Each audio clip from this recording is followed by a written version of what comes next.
नमस्कार मित्रों, ये है पीएच नेटवर्क। मैं हूं प्रदीप हंडू। आशा करता हूं कि आप सभी राष्ट्रवादी भाई बहन और सनातनी जनता प्रसन्न होंगे, खुश है। ईश्वर से यही प्रार्थना रहेगी कि सनातनी जनता और राष्ट्रवादी शक्तियां प्रगति करते रहें।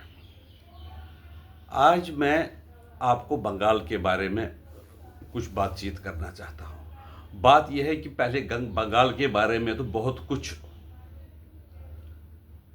अभी तक आपने सुना होगा, डिस्कस हुआ है, चैनलों पर डिस्कस हुआ, यूट्यूब पे चैनल हुआ, सोशल मीडिया पर डिस्कस हुआ है। लेकिन मेरा जो पॉइंट है वो ये है कि 1 महीना हो गया बंगाल में चुनाव के नतीजे आए हुए, लेकिन अभी तक भी वहां पर जो खुशियां हैं, जो जश्न है, अभी भी मनाया जा रहा है। आप उसी से अंदाजा करते होंगे कि तृणमूल सरकार में लोग कैसे रहते होंगे। दूसरी बात है, भाजपा में जब कई प्रदेशों में अपोजिशन के मेंबर आते हैं, विपक्ष के मेंबर आते हैं, या तो वो उनके साथ गठबंधन बनाते हैं या उनको पार्टी में शामिल होते हैं। ये बात आपने सुनी होगी, देखी होगी। राजस्थान में ऐसा हुआ, कई प्रदेशों में तो ऐसा हो, यहां तक कि उत्तर प्रदेश में भी कई लोगों को जो भाजपा में नहीं थे उनको भाजपा में शामिल किया गया। जिन्होंने जन्म भर भाजपा को गालियां दी, उनको भी लोगों ने एक्सेप्ट किया भाजपा ने।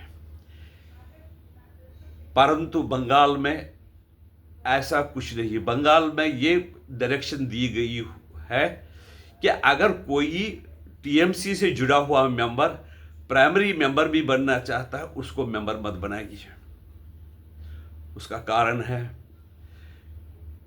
जो केंद्रीय नेतृत्व है और राज्य का नेतृत्व है, उन्होंने ये एनालिसिस भी की है कि ये जो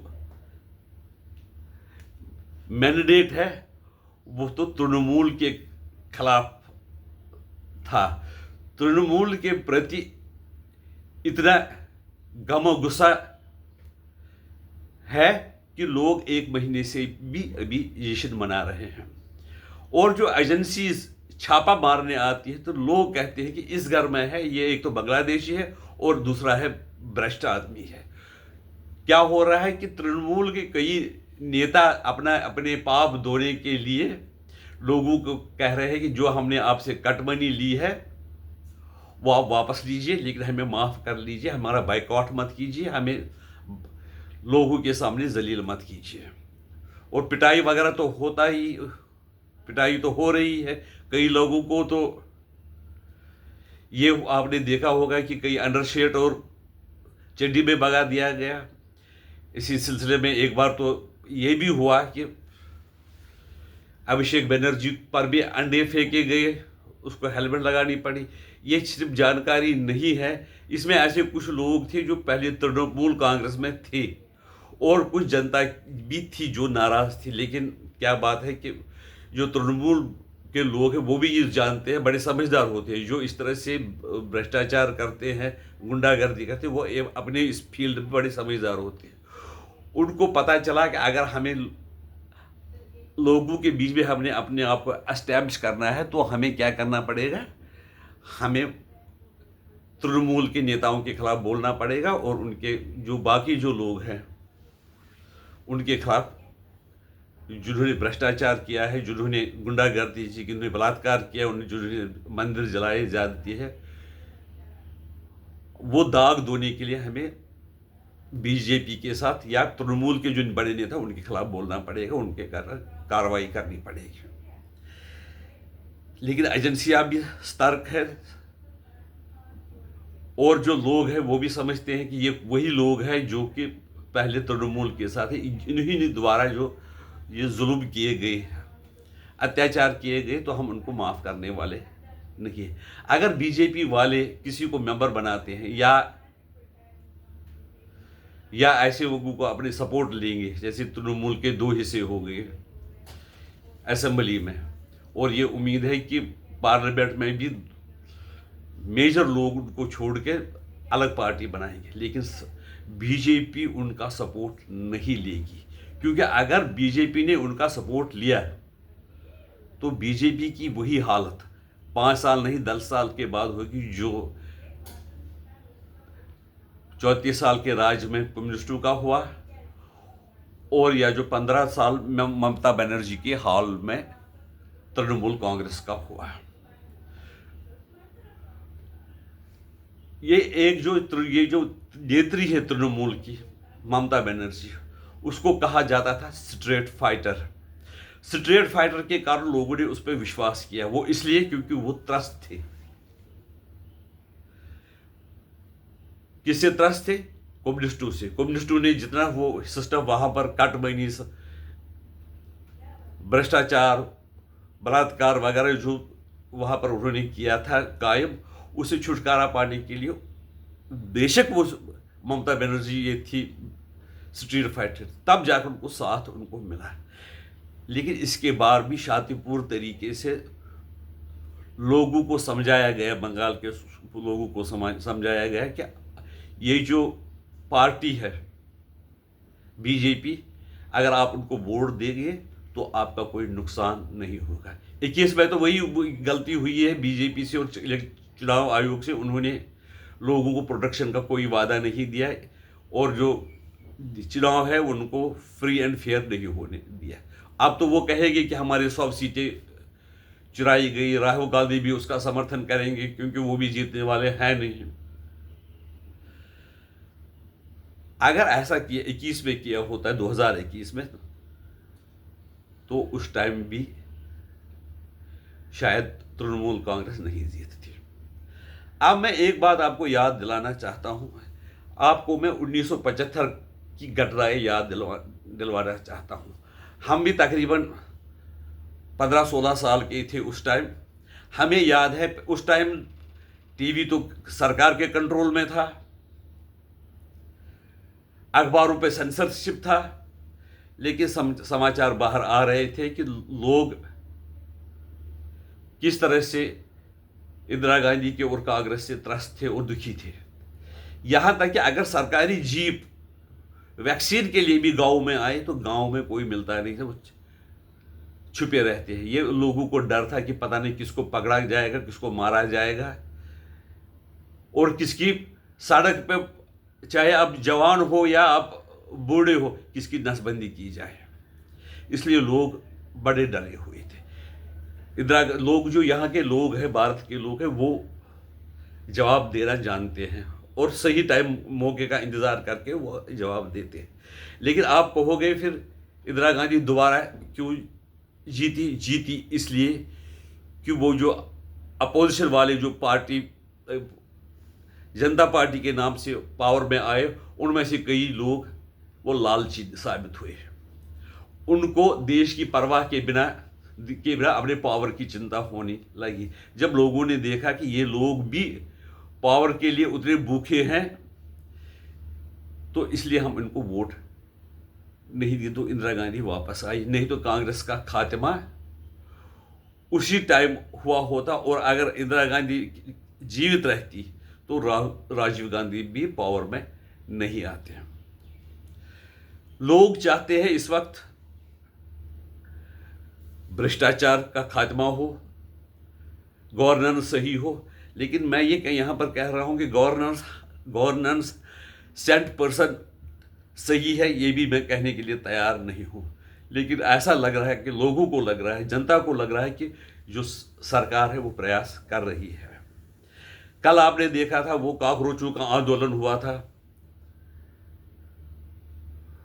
उसमें कितने लोग आए थे? 200 लोग आए थे, 150 कैमरामैन, 150 यूट्यूबर, पुलिस भी 500 थे, और जो 200 लोग थे वो देखने के लिए आए थे। वहां पर भी उन लोगों ने देखा कि जो थोड़ी गर्मी हो गई, कोल्ड कॉफी पीने लगे, कई एसी में चले गए, कोई 3 बजे ही भाग गए। जब लोगों को यह भी पता चलने लगा कि ये जो लोग आए हुए हैं ये केजरीवाल का दूसरा रूप है, ये आम आदमी पार्टी से जुड़े हुए हैं, ये लेफ्टिस्ट है जो नारे देंगे आज़ादी चाहिए आज़ादी, क्योंकि आज़ादी पहले उमर खालिद ने भी आज़ादी का नारा दिया था। वहां पर इनका जो समर्थक है एक, वो कह रहा था कि उमर खालिद ने तुम्हारा क्या किया, तुम्हारी इज्जत लूटी थी। एक, हालांकि ये उन्होंने कह रहे थे कि जनजी का आंदोलन था, उसमें तो जो 200 में से तो 100 लोग तो 50 और 50 के ऊपर की थी। ये 50 वाले ऊपर वाला आदमी एक लड़की से पूछता है जो कहती है कि बीजेपी सही है, तो वो गाली देने लगा कि क्या तुमने, उमर खालिद ने तुम्हारी इज्जत लूटी। ऐसे लोग इस फंक्शन में जो था, वो कार्यक्रम था, उनका प्रदर्शन था, उसमें शामिल थे। मैं ये कहना चाहता, अगर मैं होता तो मैं उस आदमी को 1-2 थप्पड़ मार ही देता है, क्योंकि बेटे के समान एक लड़की को इस तरह से बोला, और वो भी कहना कि इस तरह से तुम्हारी इज्जत को क्या लूटा। उमर खालिद ने, ये मैं एक वीडियो में देखा था। अब अगर आपको मिल जाए तो वीडियो आप वो जरूर देखिए। ऐसे लोगों की पार्टी थी। जब उन लोगों को ज्यादा से ज्यादा पता चलने कि इसका संबंध केजरीवाल से है, तो लोग कहते हैं कि इससे जितनी दूरी चाहिए उतनी दूरी लगानी चाहिए, और नारे लगे, और किताब कोई दिखाने लगे, डायरी वगैरह दिखाने लगे, तो वो समझ गए कि इसमें कांग्रेस के कुछ लोग भी हैं जो डायरी पहले दिखाते थे कॉन्स्टिट्यूशन, और दूसरे हाथ में अम्बेडकर का फोटो है। वो कहता है कि ये किसी ग्रुप की है, अम्बेडकराइट है। जब वहां के कॉकरोचों को पता चला, कॉकरोच यानी उसके जो प्रदर्शन में शामिल हुए थे, मैं वो वाली कॉकरोच की बात नहीं करता जो गंदगी में रहते हैं। ये कहाँ रहते हैं इनका मुझे पता नहीं है, ये तो महलों में रहते हैं, वह रहने वाले कॉकरोच है। तो मुस्लिम 10 किलोमीटर दूर रहे। मुसलमानों को भी लगा कि शायद अगर ये 200-300 लोग हैं, ये तो हमसे दूरी बनाए रखना चाहते हैं, ये तो अपना सबको बता ये करके बीजेपी हरा के, कांग्रेस को हरा के एक नया फोर्स करना चाहते हैं, जो कि डायरेक्टली डीप स्टेट के असर रसूख में है। ये जो बड़ी पार्टी है उनको बड़ा ध्यान रखना चाहिए, चाहे वो डीप स्टेट से ताल्लुक रखती हो या दूसरे देशों के एजेंसियों से रिश्ता रखती हो, लेकिन उनको पब्लिक ओपिनियन का थोड़ा बहुत ख्याल करना चाहता, अपने वोट बैंक, पब्लिक ओपिनियन में यानी कि अपने वोट बैंक का। जैसे बीजेपी को जो हिंदू वोट बैंक है उसका ध्यान रखना पड़ता है, अखिलेश यादव को मुस्लिम वोट बैंक का, कांग्रेस को वही सेक्युलर वोट बैंक जो सो कॉल्ड सेक्युलर है, कम्युनिस्टों को भी वही है जो उनको रेड लाल सलाम की बात करती है, कि वो जो कहते हैं कि अगर कोई कम्युनिस्ट, अगर कोई लाल सलाम वाला नक्सली किसी को, आम जनता को मारे, किसी को लूटे, तो वो उसको क्रांति बोलते हैं। ऐसे लोगों को भी सबको अपने वोट बैंक का ख्याल रखना पड़ता है। और कांग्रेस को भी पता चलने लगा, और अखिलेश को भी, अगर हम इनके नज़दीक आएंगे, ये आगे आएंगे, तो हम वैसे के वैसे, जैसे केजरीवाल ने को सपोर्ट किया कई लोगों ने, वो केजरीवाल दिल्ली में आ गया है, बाकी पीछे रही। इसलिए बाकी जो पार्टियां भी सोच समझ कर भी इसमें हिस्सा लेना चाहती हैं। अब मैं दोबारा वही बात पे आऊंगा, तृणमूल कांग्रेस तब तक नहीं आ सकती है जब तक बीजेपी गलती नहीं करेगी। जो वादा, जो लोगों की आशाएं हैं, उम्मीद है उन पर, अगर वो करती रहे तो वो पावर में आ सकती है। लोगों ने ये भी कहा, फैसला किया था कि जब उन्होंने सुना कि ये लोग कहते हैं कि हम बांग्लादेश बना देंगे, लोगों को लगने लगा था कि बांग्लादेश में क्या हुआ, हमारे बुजुर्गों के साथ क्या हुआ, सोहरवर्दी ने हमारे 47 में हमारे साथ क्या किया, बांग्लादेश में हिंदुओं के साथ क्या हुआ, नवाखली में क्या हुआ। तो लोगों ने कहा यार इस पार्टी से तो छुटकारा पाना ही ठीक है। वैसे कई लोग कहते थे, बुजुर्ग लोगों पर कई लोगों को शक था, लेकिन इस बार उन्होंने भी कमाल कर दिया। आम गरीब जनता ने तो साथ तो दिया ही दिया।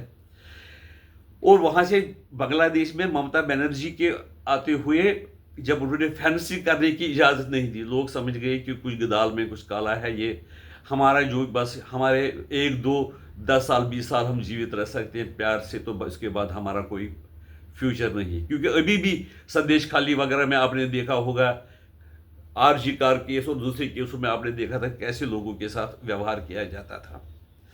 और वहाँ से बांग्लादेश से ग्रेटर बांग्लादेश की बात भी आने लगी। अब सरकार को चाहिए, जब पूर्वी बंगाल जो है, जो बांग्लादेश है, उसकी डिमांड वो कहते थे पश्चिम बंगाल को अपने में मिलाकर हमें ग्रेटर बांग्लादेश बनाना है, लेकिन हमको भी तो सोचना चाहिए कि पश्चिम बंगाल में जो एरिया हिंदू एरिया थे, चट्टगांव वगैरह, जहाँ पर बुद्धिस्ट वगैरह रहते, उनको अपने साथ मिलाना चाहिए ताकि हमारा समुद्र के साथ डायरेक्ट कांटेक्ट हो जाए। और हमारे जो वो कर रहे थे, मोहम्मद यूनिस चाइना को बता रहे थे, चाइना क्योंकि हम आप यहाँ पर जो लाल बशीरहाट है वहाँ पर आप नेवी लगा लो, एयरफोर्स लगा लो, हम समुद्र के मालिक हैं, आपको हम डोकलाम से डायरेक्ट कांटेक्ट देंगे समुद्र तक। लोगों ने ये बात जब समझी तो उन्होंने कहा कि इस बार कुछ भी हो जाए ज़िंदगी, और वैसे कई लोगों ने तो रिस्क भी ले लिया, बहुत रिस्क लेकर भी उन्होंने तृणमूल को वोट दिया। दोबारा मेरी अपील सरकार से है, शुवेंदु अधिकारी से है कि वो जो लोगों ने जिस भरोसे पे, जिस विश्वास पर आपको वोट दिया, उस भरोसे को आप कायम रखेंगे। आपकी ओपिनियन क्या है इसके बारे में आप बता दीजिए। वंदे मातरम, भारत माता की जय।